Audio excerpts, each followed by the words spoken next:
Hello, hello, hola, hola. Bienvenidos, bienvenidas. Welcome to Lima, Peru again. And well, thanks for tuning. Thanks for joining this series dedicated to Peruvian history and with, of course, special emphasis in Peruvian archaeology. My name is Vanessa Vasquez. I am your Lima City tour guide.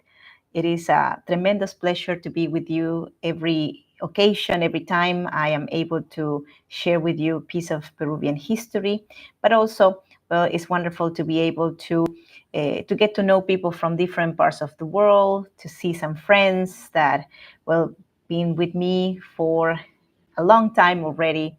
Uh, During this series that I've been doing in different platforms, here in YouTube, in Facebook, and also for different sites, virtual sites that offer tours of this kind, webinars, live walking tours since the world pandemic. So, hola, hola, hola, Ned. Thanks for being here. Hola, Marilyn, amiga. Hello, hello.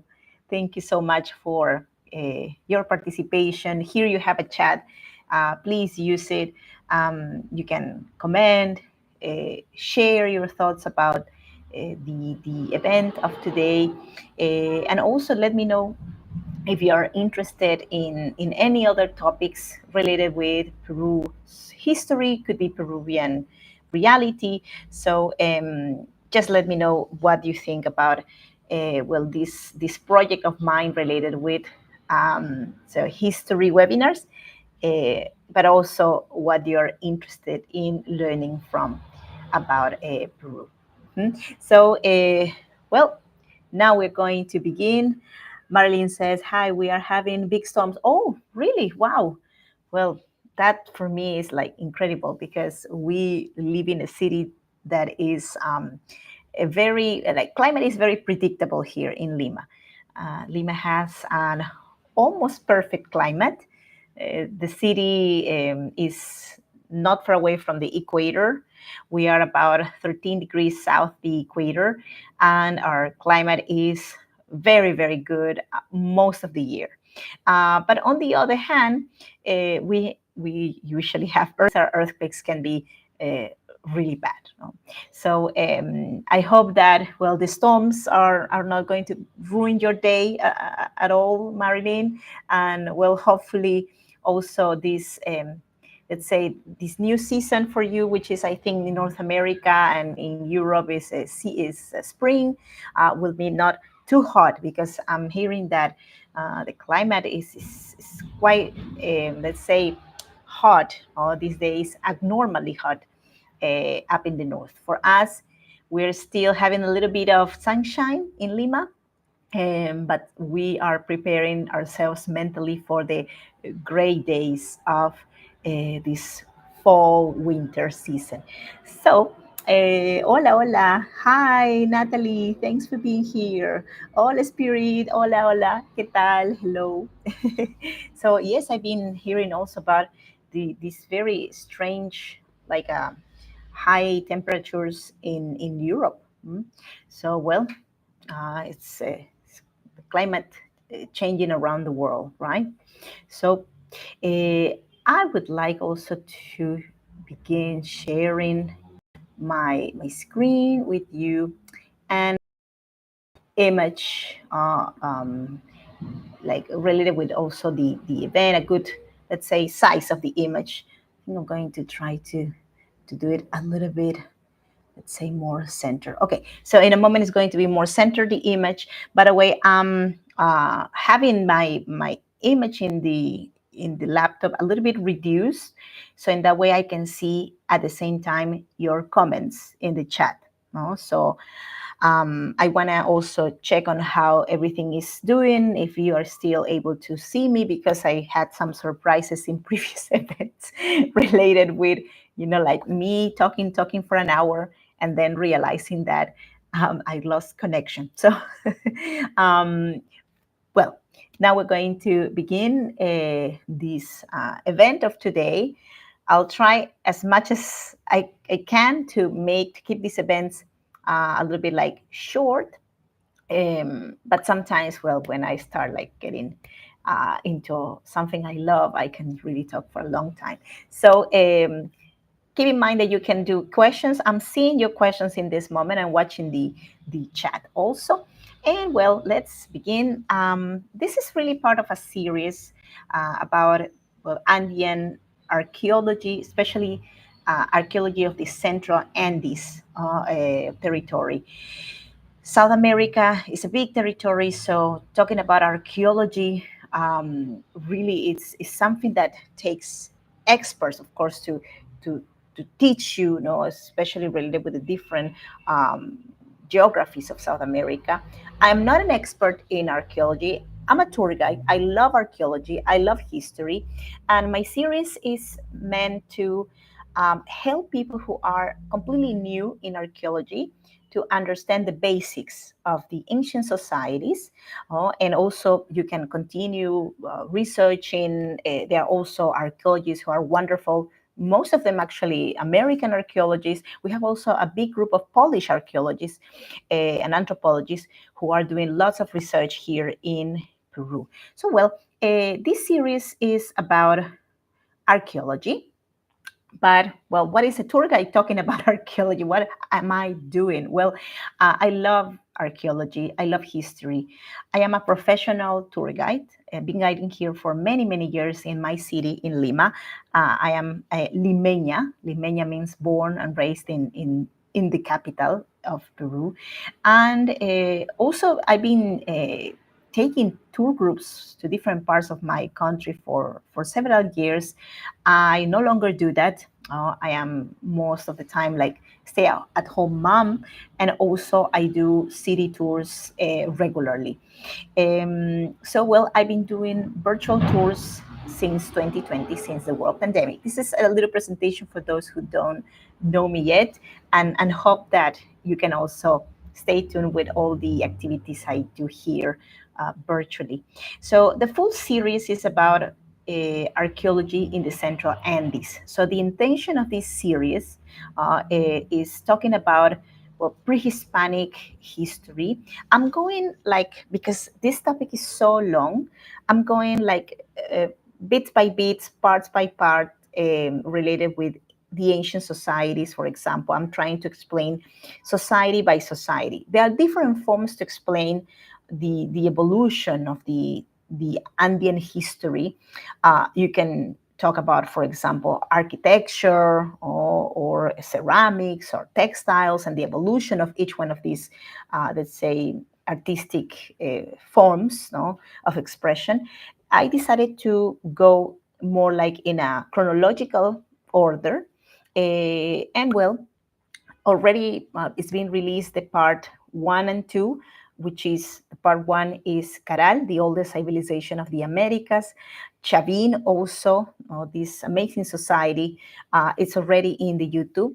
And today we will be talking about Paracas. Okay, so Paracas is a society that is, it hasn't been also investigated yet enough. There are other cultures that are having like more attention for different reasons. Paracas is a society, a civilization that um, defeated the desert. That how many of us will be able to live in the desert? And of course, when we think about living in the desert, we think in doing it like nowadays, with all the benefits that nowadays life give us, communication, running water.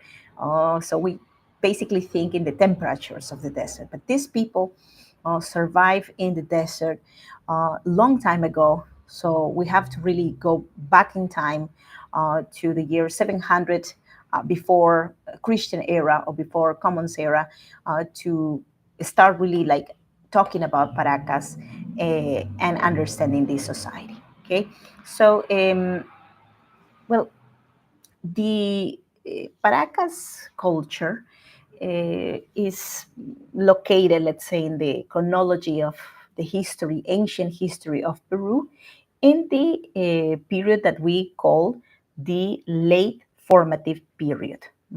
So this society emerged around the year 700 before Christian era, for Commons era, and existed until, well, the year 100, 200 of a Christian era. So this group was able to exist in an environment that is very extreme. And we're going also to have the chance today to understand the territory where these people live and the unique elements about them. So here you can see the map of Peru. And this time I chose to show you the map, the political map of Peru. This is Peru divided in departments. We have 24 departments. Lima Lima City is located inside the department of Lima. So that orange color department in the center of the coast of Peru is also, well, my home. But you can also see other names of other important departments and cities, like Cusco, for example, which is in the south portion of the South Andes of the country. And also Cusco is home of the amazing Machu Picchu, the world wonder. So, well, Paracas people, they developed in the south of the country. And by the way, Paracas are the predecessors of Nazca, so they are connected, okay? So, well, there you go, Ica, the department of Ica, in the south of Lima. Well, so the territory we will be immersed today is a territory located in the desert, in the west side of the country, right next to the ocean, in the region known as Chala, which is a region that is basically parallel to the sea. Is a low region, according to the elevation, let's say, of the country. And also another thing interesting is that in the coast of Peru, we have a very interesting phenomenon. We have a desert that is produced by the existence of, well, the Andes on one side, and also the cold waters of the ocean, the Humboldt Current, or also known as the Peruvian Current, a cold current of water that comes from the extreme south of the planet, going north. And then in the limit between Peru and Ecuador, where the Galapagos Islands are located, it turns, let's say, to the left, no? And it goes in circle again, right? So the Humboldt Current. So, well, this territory is very, very rich. For example, well, in the Department of Ica, one of the activities that are very important is mining. There is still gold mining in Ica, especially way south of the department, where we have nowadays the towns of Nazca, for example. So another thing interesting is that this territory is very rich in fauna. But, well, it is a desert. Well, part of it is a desert. The coastal section of the department is a big desert, very wide. But the fauna that we have there is a fauna related with the sea. So marine birds, sea birds, or different types of say mammals that live in the sea, sea lions, for example. And also we have fish, lots of fish. So that is the wealth of that territory. Well, Paracas. What does Paracas means? So Paracas is a combination of two words. Para means rain in Quechua, and aco means sand. Paraco, Paracas. So what does it means? The rain of sand, sandstorms actually. Sandstorms that can be terrible in the desert when you are driving along the Pan American Highway, for example, and you get into the territory of the Paracas people, there are times in the year when, because of the atmospheric pressure, because of the winds, let's say the temperature in the air, uh, it gets like very complicated to drive. So this is a Paracas, actually, Paracas storm. So we still call these sandstorms Paracas, and they are very, very dangerous. Like you just should be a very good driver or used to these storms to keep driving with that very poor visibility. Paracas is say like the zone where this society was discovered is a place that is very sunny all year round, very, very sunny. It's really beautiful, but it can be also quite dangerous, no? If you are driving and you're being caught by a sandstorm, no? So, well, this is a picture that shows you a Paracas storm. Mhm. Well, this is the zone, the section in the country where this ancient society emerged,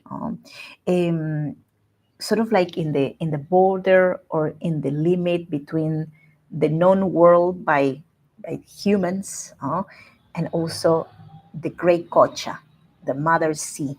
Mhm. But of course, these people didn't live exactly in the desert. They were like all of us, like humans need, like fresh water. We need a place where we can cultivate. So we need green. We need fresh water. We need valleys. Along the coast of Peru, we have 51 valleys that are formed by their rivers, 51 from north to south. And they are very precious and very valuable for all of us. For example, in Lima, our valley is named Rimac. Actually, there is a similarity between Lima and Rimac, right? Because the word Lima comes from that Quechuan name, and that is the name of the river. Well, well, in this location, of course, there are several rivers, and well, these people were able, of course, to adapt to the geography, and well, this location, this piece of desert, was considered sacred now by the ancient Paracas. I'm glad you're finding it beautiful. Also, yeah, I'm reading one of the comments. Thank you. Well, as you can notice, also, this location also is very extreme. Now, this precipice, also these cliffs. Well, this is now a natural reserve. The natural reserve of Paracas is a protected location. So, sorry, we cannot just build there, develop there now. And it's a protected space because we have a fauna that depends on us to protect it. So I want to give you first an impression of the nature of the site that surrounded the Paracas people. And these people were animist. No? They gave like let's say value and even like powers, like to most of the elements of nature. No? So this ancient society coexisted with this fauna, this flora unique to this location. By the way, if you see, hi, hello, I'm seeing someone saying hi here in the chat. Um, you can see this white element that is on these islands. Those are islands. This is poop from seabirds. Okay, so this is manure of the seabirds. Is an excellent fertilizer. Okay, it's a prime fertilizer that made Peru very, very rich, well, and very famous around the world. The name of this element, this product, is guano. In the 19th century, we made a lot of money from that. Well, Peru made a fortune, not evenly, not all Peruvians, let's say, benefited from it, but still we export guano to the world.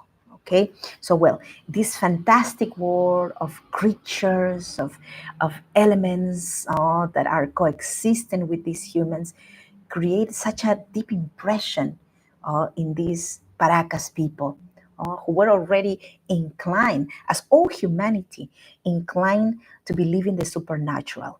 Mhm. So we will continue. Mhm. And well, here you can see nowadays map.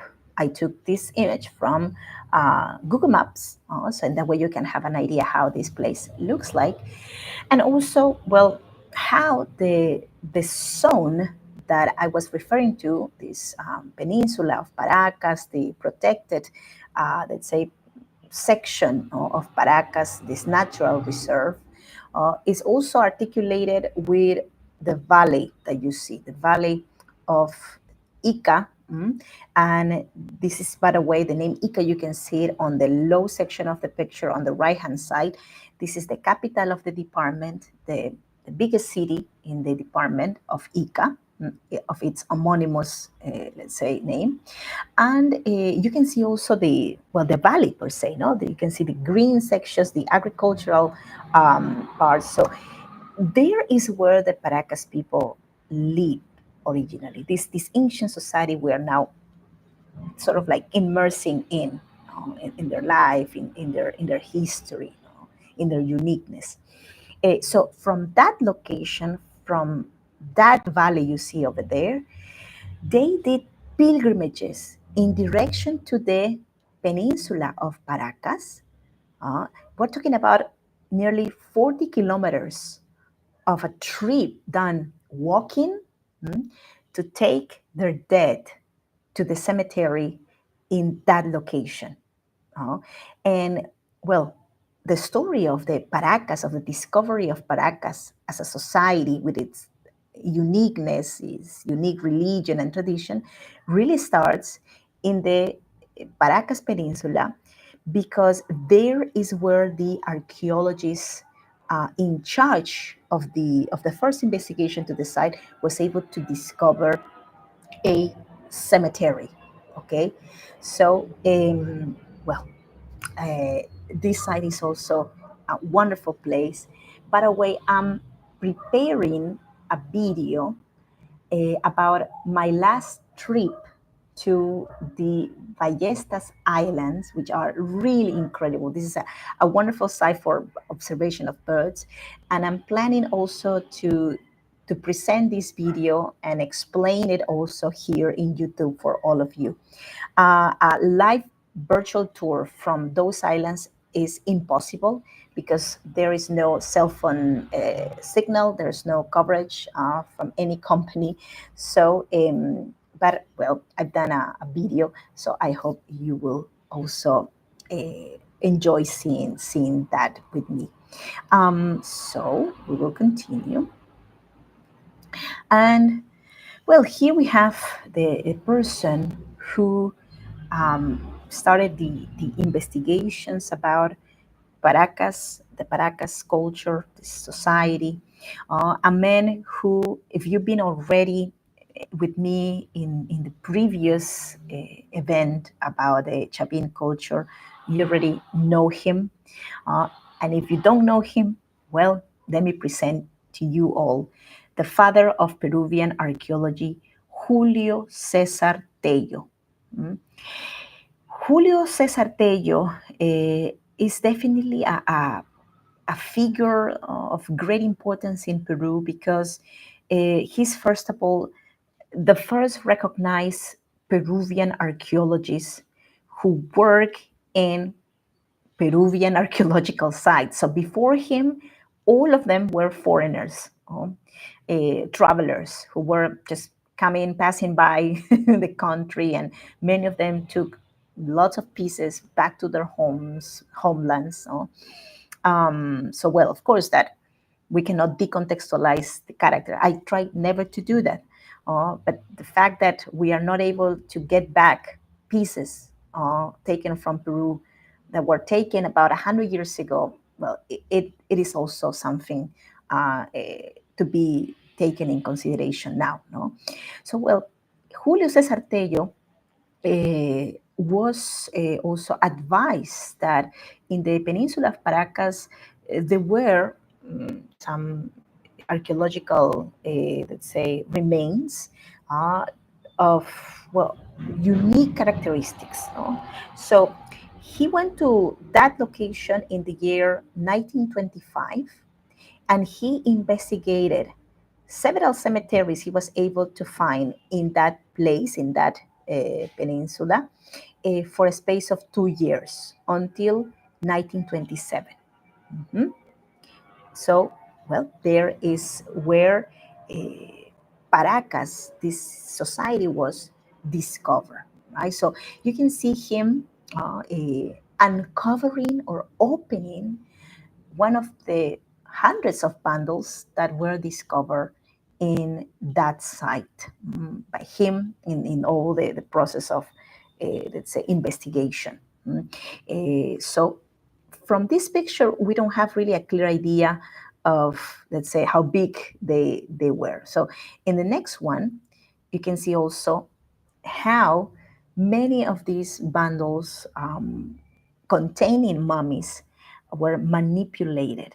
So, well, definitely the times have changed. Archaeology is no longer, let's say, treat these precious pieces like that. No, it's needed more protection, more documentation on how they were discovered. But Julio Cesar Tello was able to make drawings about the context that help us nowadays to understand how they were discovered. And also, well, they were manipulated with the care that, well, was possible back in that time. No? So the site is a desert, as you can see, and the bundles were extracted from holes in the ground. So, well, Julio Cesar Tello was surprised. Tello didn't even imagine, that cemeteries of this kind could be discovered in this part of the country, and also the form of the burials was very unique. So, well, he got very excited, and that's why he stayed for a long time in that location investigating. So he was able to find that there were two different types of burials in this location. No? There was a type of burial that was like a bottle shape, that is the one on the left hand side. He named this, let's say, type of burial uh, Paracas cavernas. Caverna means cave. So, well, he made a sort of like a connection between this shape with the caves, that you find naturally. But, well, the shape is more like a bottle shape, right? So the entrance is on the top of the picture. You can see there is a narrow, let's say, entrance, a tube going down, and a wider, like, room or crypt, where the bundles were deposited. And sometimes we're talking about like dozens of these bundles in just one same place. They are not for just one person. No? And then we have another period, which Tello called necropolis. Necropolis means in English, city of dead, city of the dead, because these were very, very wide, very big chambers, also underground, that contain even more number of bundles. They had bigger capacity, and usually they were like square or rectangular. So Tello proposed, we're talking about the 1920s, no? He proposed that these different styles of burials belong to different phases of the society that he discovered there, and that he named after, well, the location where they were discovered, Paracas, right? So, but nowadays this is debated. Not everybody agrees in the fact that these two styles belong to different phases, no? The bottle shape style, the initial, and the other one is the latest. Some specialists even believe that these wider chambers belong to another culture named Topara.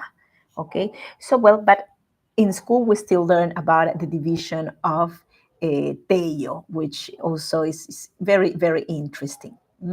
So well, these are images of how these bundles look like. Well, we're going to see some other more pictures and also what was inside the bundles. Okay, so the bundles were very big, and in the exterior they had more simple fabrics than the ones in the interior. So these bundles were conformed by layers and layers of fabrics, and the ones that were closer to the body were the most beautiful, were the most elegant, were the most symbolic, loaded with symbolism, and the ones in the exterior were more simple, probably because the ones in the exterior were supposed to be like exposed, no? So probably they were not that important. So what was important was what was inside. Okay, and in the center, well, we had a mummy. No? So the preparation of these mummies is also interesting, no? Because the Paracas people were, first of all, trying to mm, dehydrate the body of the person. We know that the body was exposed to high temperatures to lose water. So, and a process of dehydration really was started. The position is what we call fetal position, embryonic position. It's also known like that. So, and the body had to be tied. Also, in that way, the person will keep this sitting position, because if not, of course, you can, let's say, lose it. No, so the individual was put in flexed position, tied also with cords, and then after the process of dehydration, the body was covered, right? And around the bundle also plates were placed, or plates with food. And this really sounds like this concept, this idea of feeding the dead. The dead have to be given food, because the dead are not exactly dead. They are just in the afterworld, and these tombs, which were visited in several occasions, because we know that the food was replaced for a long period of time, and this is information that archaeologists were able to get from exams that were done to the foods, to the leftovers, to the corn, to the coca leaves that were left in many other tombs as well, not just in this one, in other societies also, indicates that there is intention of visiting these cemeteries. These cemeteries were used by probably different generations as well. So, well, you can see also how the dead look inside.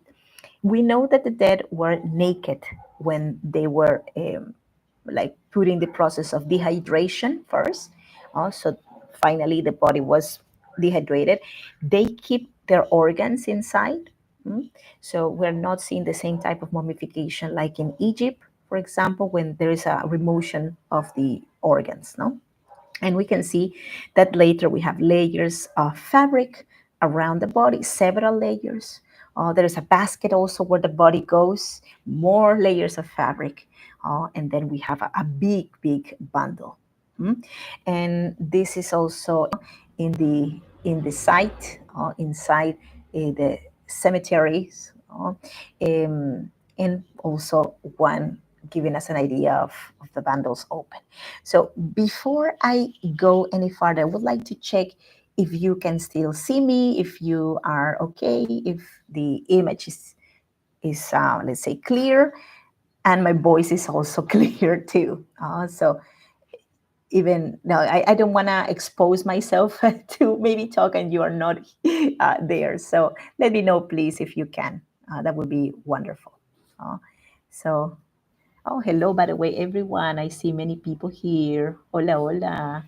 Oh, gracias. Thank you. Thank you. It's okay. for after for a moment frozen here. Oh, okay. So everything good. Hola Marilu. Thanks for being here. Gracias. Thank you. Muy bien. So well, thank you.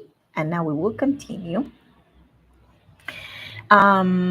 So we can see here, well, another group of bundles. This is also, for me, is really the most interesting thing related with the Paracas society. You know, the care they put on preparing their dead for the afterlife.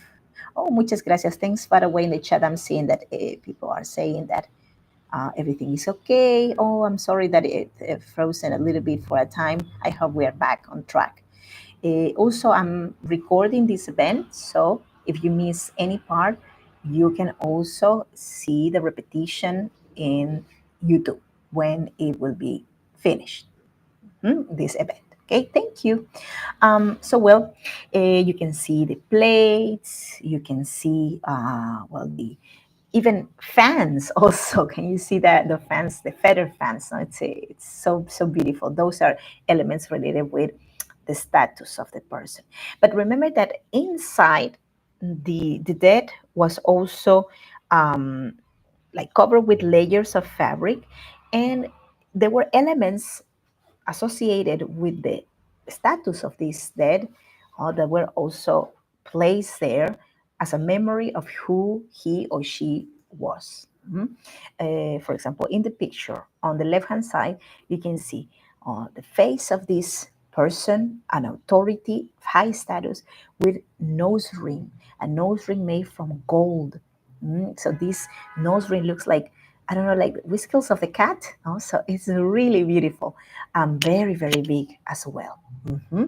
And they love, well, the jewelry and the decoration, and of course every piece of jewelry had symbolism related with the religion of these people. Mhm. Yes, and I'm seeing a comment saying they look like big eggs. What a great comment. Because archaeologists also were wondering for a long time what these bundles represent, what they mean. No?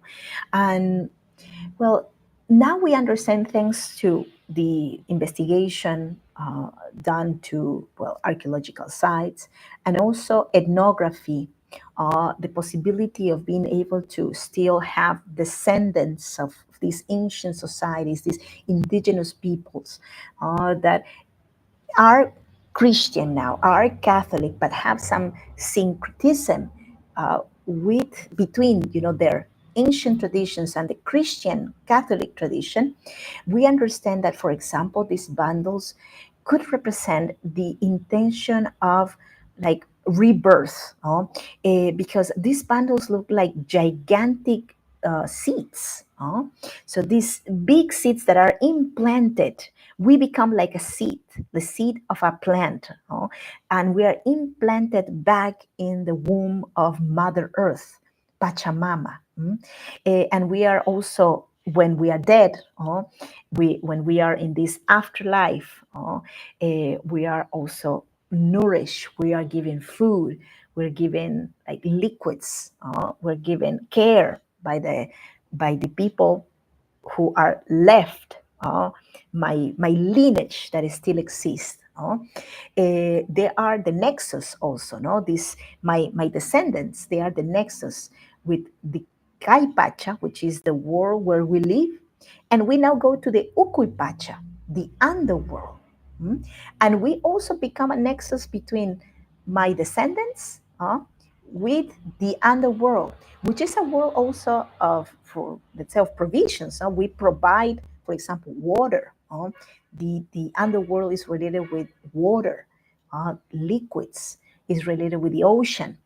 So the crops also grow from the underground. So the ancestors, the dead, the ancestors, they have a very important role in the crops, in the plantations, in the productivity.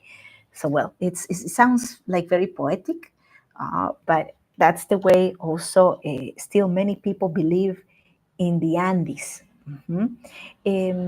So well. And here I want to go also to another interesting detail related. Probably you haven't noticed this yet, but in some of the images that I show related with the mummies, uh, probably you were able to notice that some of these mummies had strange heads, elongated heads. Mm. Well, from the clothes of the people buried in the cemeteries of the Paracas, and from the deformations in their skulls, there were people who had them and people who didn't have them, and with more investigation also done. Well, the experts in Paracas, they mentioned that, well, this was a extremely like a stratified society. mm, that there was, of course, a dominant group. mm, those people, nobility people, had deformed skulls. They had a distinction that was like easy for everyone to notice. Mm. Uh, some people prefer to use like jewelry for creating distinction from the rest. No, nowadays we use so many different forms, no, to make a distinction between us and the other. Well, these people were very extreme. It was not just the jewelry that represented also the gods; it was the shape of their skulls. Mm. So, well, you can see the novel, for example, on the first image starting from the left. The priests as well, they had their skulls deformed, warriors, and the commoneers. So, the commoneers and the warriors had, it's believed, like almost no form of modification of a skull. So, well, these people, they were once the ones that were very important. By the way, I'm talking about now the nobles, the priests, the people of the highest status. They were involved in beautiful fabrics. Oh, these fabrics were so rich and so full of color. And in many of these fabrics, we see representations of a creature that looks like a feline. Mhm. For example, here in this bundle, we can see the representation of this sort of like creature that has a big smile, but it's been identified as a puma or jaguar. And also you can see that between this sort of like a creature that has also a body of a snake. So you can see that it's going like up and down, like the waves of the sea. Also, under these waves, we can see a puma. It's a puma smiling. mm. But not just like this type of representation is popular. Actually, there were variations of the same idea. We see again here these pumas with the body of a snake and legs of bird. And here it is very important to take in consideration that the beliefs of these people, of these paracas, were not invented by them. If you've been in my event dedicated to Chavin, you've been able also to learn that the Chavin people worship this god that look like a puma or a, let's say, a feline, could be a jaguar with big fangs. And also that they had a cult to the snake and to the bird, and well, these three elements are present in their iconography. Well, my friends, we see the same here. So Chavin people, the Chavin religion lasted for so long that had a strong influence in other societies. So when the Chavin influence decayed and started the downfall of the Chavin culture, their religion still existed, but it changed according to the location, the geography, the people, right? The needs of the people. So these people continue worshiping this iconography, and we have it here in the fabrics. And another element related with the Chavin iconography, Uh, we have a feline with fangs, very, very clearly represented there. But the ceramics of the Paracas are very different from any other ceramics done until that moment. Their ceramics are done, first of all, using this interesting technique that is post-cooking, post-coction. So they paint after. And also they make designs, let's say like a drawing in the vessel, in the ceramic. They are drawing it. Uh, they are making these, let's say, lines. So they are not doing three-dimensional pieces. They're making incisions in the vessel, and they use a lot of color. Also, another element is this sort of like these two peaks that are coming from the pottery and a bridge that is connecting them. In the case of the Chavin, for example, and the societies more deeply influenced by the Chavin and that were from the same period of the Chavin, the style was different because their potteries had something, I think you call in English, a stirrup handle. It's like an arch, and on top there's just one peak. Mhm. And that style also will prevail later in the north of Peru, and in the south of Peru, this style that you're seeing in front of us, this style again. So the two peaks, this handle bridge between them, and the representation of felines. Mm.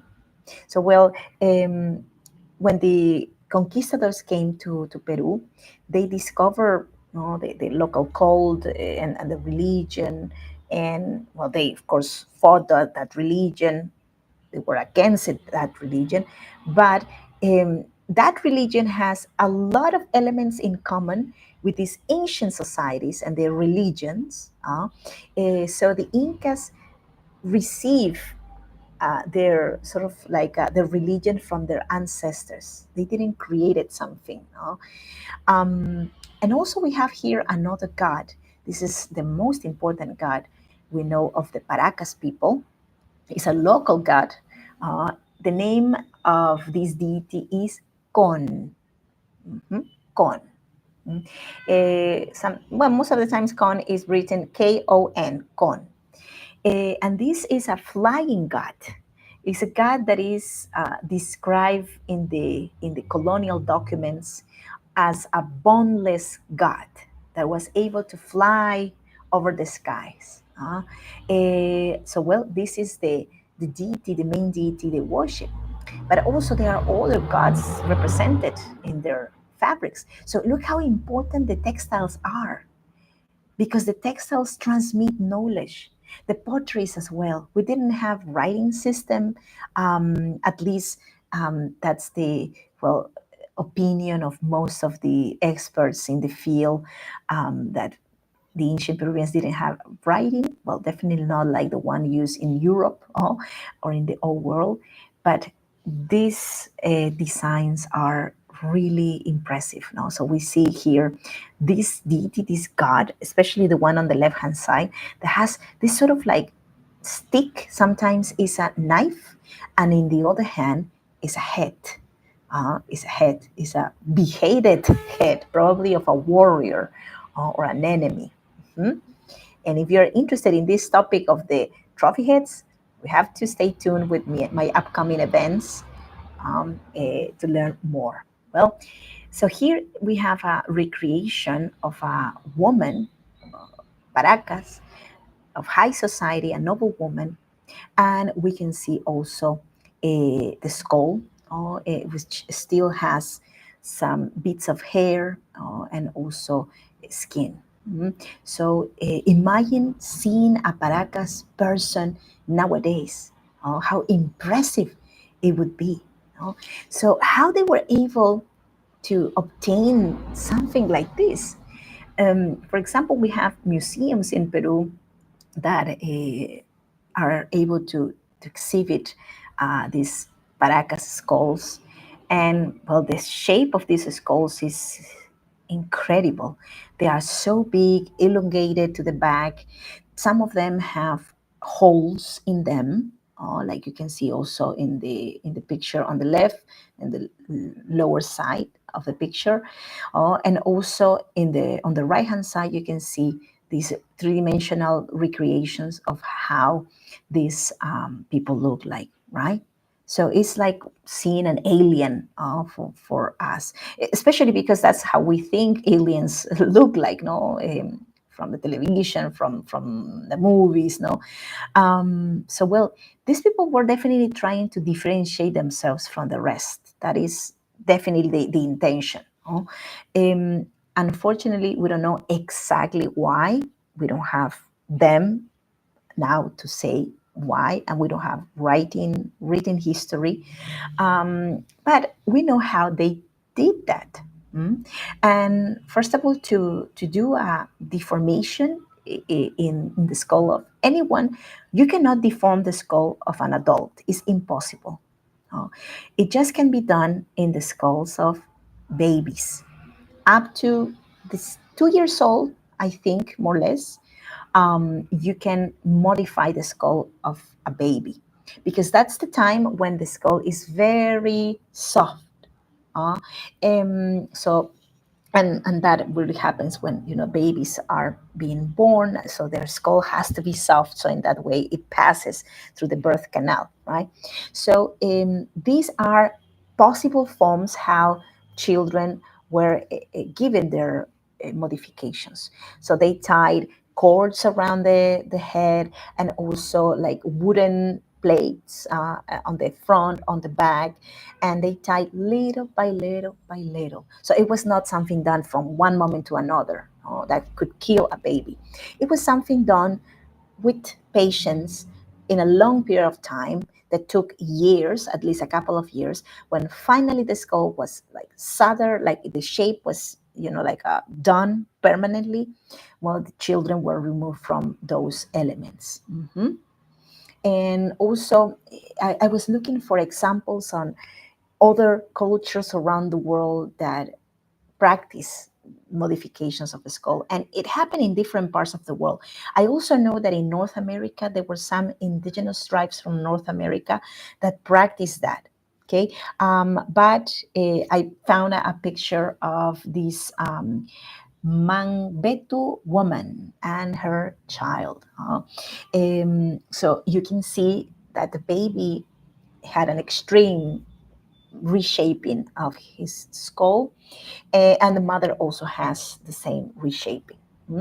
And also the picture of the skull on the left is also related with a Peruvian skull, and the modification of the skull. Okay. So, but also we didn't talk about the holes in the skull. So, by the way, if you have questions, remember I'm seeing it. I'm seeing, watching. For any questions, you can also use the chat. So, well, the holes in the skull, they were done, of course, much later in life. And since that were procedures, surgical procedures that were done to either save the life of a person that in combat received a big blow in the head, and probably that caused some type of a clot of blood in the skull, some damage also in the bone that is in the skull, right? So, in order to remove a portion of the bone, surgeries were done. Also, other theory says that, well, this was a part of an initiation process into shamanism or into priesthood, no? And also for treating diseases, mental diseases. So, well, it is incredible that these people were able to do something like that without the tools that we have nowadays, no? And the most amazing thing is the fact that many people were able to survive these surgeries. Yes. So, how we know that? Oh, thank you so much, my friend. Thank you for the comments. Now, I see also there is probably a question here. Japanese or was it Chinese? Sorry, the spirit, do you mean about these procedures? Because I know also that in China, um, there was, I'm not very sure in, I can't remember in which period of their history, but trepanations were done also. But of course, imagine, no, how they were done, no? So to sedate a patient, for example, here, it was necessary that people would be given chicha, which is a fermented drink, or corn drink, that is like a beer, okay? And well, this beer, like after drinking for a long time, you get completely drunk and sedated also. And well, that's how they continue while doing this surgery. They proceed with the surgery, probably like consuming coca leaves, chewing coca leaves, help relaxing as well, or numbing at some point. But well, it still must have been something very, very painful.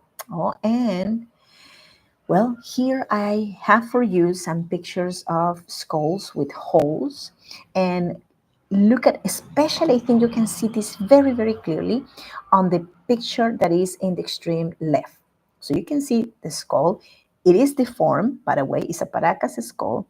And you can see the hole, which is a perfect circle, which was done with these knives, obsidian knives, that are very, very sharpy, right? So very sharp. And they open with patience an opening in the skull, and then they closed the hole because it was exposed. It was very dangerous just to sew the skin. If you hit that section, well, you could you could die immediately, no? So to cover the or finish, sorry, the surgery, they put gold, a leaf of gold, gold leaf, a thin plate of that metal. So in that way, this patient will be able also to recover at least more like normally, no, like if it was not, he was not using this plate. So and you can see also the growth underneath that plate of gold, because there is new bone, thinner, by the way, thinner bone that is growing and is sort of like healing. The bone grows, my friends. The bone grows. Now there are some procedures done in some parts of the world to make people, for example, gain some inches. So it's a bone in the legs that is broken, and well, I think it's the femur, right? That it's broken and separated, and well, that's how people can gain some centimeters. So the process of the regeneration of the bone takes time, but here you can see that it was possible. I think there is some comments here. Japanese bone. Yeah. Oh yes, spirit. Yes, that's right. Japanese bound women's feet to, yes, exactly. Well, I think it's a Chinese tradition also, no, that they form feet, no, for making them very, very tiny, because that was supposed to be a symbol of femininity and beauty, no. Well, in Peru, either men and women of the nobility in some societies had their skulls reshaped. So, well, uh, beauty is in the eye of the beholder. I wonder how they manage the pain afterwards. Me too. Everybody, actually, my dear Annette. There's no consensus on how they did. And of course, some people didn't resist the surgeries because we have evidences of people who had like multiple trepanations. The other individual you see, for example, has multiple trepanations, no? And from what we see, the regrowth of the bone was not completed. So probably lasted some time, but then afterwards died. So let's continue here. Well, and this is really it. Thank you so much for being with me today. By the way, I want to thank you all for your participation, for your likes, for your thumbs up, for commenting on the videos. And also would like to offer a special thanks to my PayPal supporters. Uh, well, my PayPal supporter of my last video was Marilyn Stevens. So thank you so much, my dear friend. You're making also possible these events.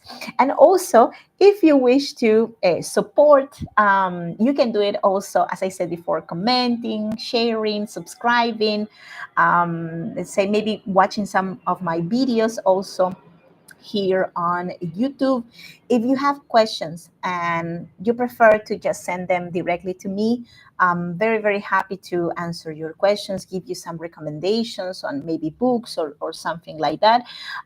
So there you have my email, and you have also my social media if you want to see like what I'm doing in Instagram, in Facebook, on TikTok, because I do all of those social medias. So thank you for being here.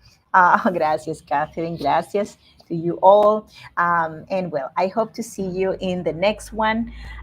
Next society we're going to be talking about is the Moche. So we're going to travel back to the north of Peru. We're taking a flight to the north of Peru, and we're going to learn about this society that is incredible. So, well, stay tuned to that one. And well, sending you lots of love. Um, Big hug to you all, and wishing you a wonderful, wonderful day. See? So until next time, bye bye. Gracias. Thank you. Thank you. Gracias, Annette. Gracias. Gracias, Natalie. Thank you, Marilu, Marlene, Catherine, and well, all my friends who were here. Gracias, Spirit. See you soon. Bye.